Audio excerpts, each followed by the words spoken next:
It's a tragic coincidence. On December 22nd, 1910, 21 firemen were killed when a 7-story brick wall collapsed in the Chicago Stockyards fire. That fire is the subject of a book, Chicago's Forgotten Tragedy, by Bill Cosgrove, a much-decorated Chicago firefighter for 28 years, now retired. This evening, I talked to Cosgrove near the scene of the Stockyards fire, now a Chicago Firefighters Memorial at Exchange and Peoria on the south side. 100 years ago today, the fire started just a short distance, about 3 blocks from here at 44th and Loomis Street. The city of Chicago gave us this property behind the original stone gate to build our monument here. Talk about what that depicts and what actually happened that day and why the fire back then was so devastating. The fire in 1910 was called in at about 4:09 a.m. in the morning. When the firemen got there, they were between the burning building, boxcars in the back of them, and a loading dock with a wooden canopy over the top of it. While they were fighting the fire, the wall pushed out and came straight down and killed 21 firemen. This monument that's here now, talk about the history of this, because it commemorates the men who died 100 years ago, but also some recent fire department tragedies. Yes, it does. This morning, a small band of firefighters from Engine Company 39, Truck 33, and a few battalion chiefs came out. We were going to do a small program just to honor them and lay the wreath by the monument. While we were doing this, we had a podium here with a bell on it.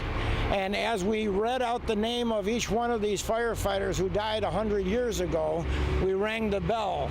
Somewhere in the midst of ringing the bell on a 7th or 8th time, one of the fire trucks were on the scene yelled, "Mayday, Mayday." That means only one thing to us, and that means a firefighter's down.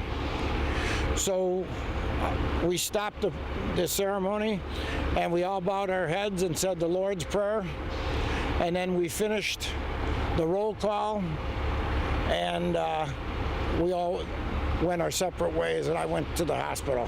What did you think when you heard the news at this spot on this day?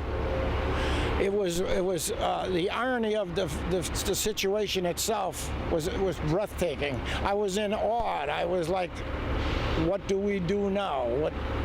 What do we do now? You even noticed that it was the same weather conditions as it was 100 years ago. It actually, this morning when I pulled up here, I wrote a book. In the book, I found out that the temperature was 24 degrees that morning of the fire 100 years ago. When I pulled my car up this morning, it was 24 degrees, snowing and overcast. Why do you think the tragedy of 100 years ago has been overlooked until now? In 1910,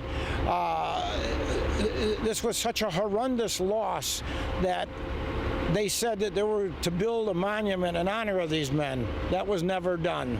And that's the reason I wrote the book, Chicago's Forgotten Tragedy, so that we could remember these gentlemen, the most firemen killed in this nation up until 9/11.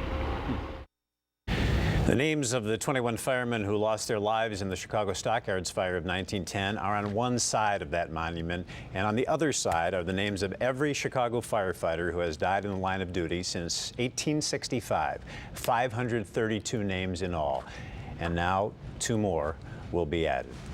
And Robin, Bill Cosgrove is in that great tradition of Chicago firefighters and firefighter families. His father was a firefighter, and you know, they carry the badge, so he carried his dad's badge for 28 years, and his son, Bill's son, Tim, is a firefighter now.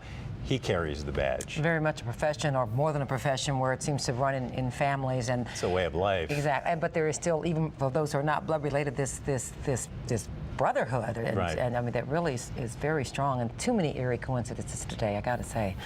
It's a terrible, sad day, and you talk about a brotherhood. The police and firemen also come together on a day like this. Sure they do.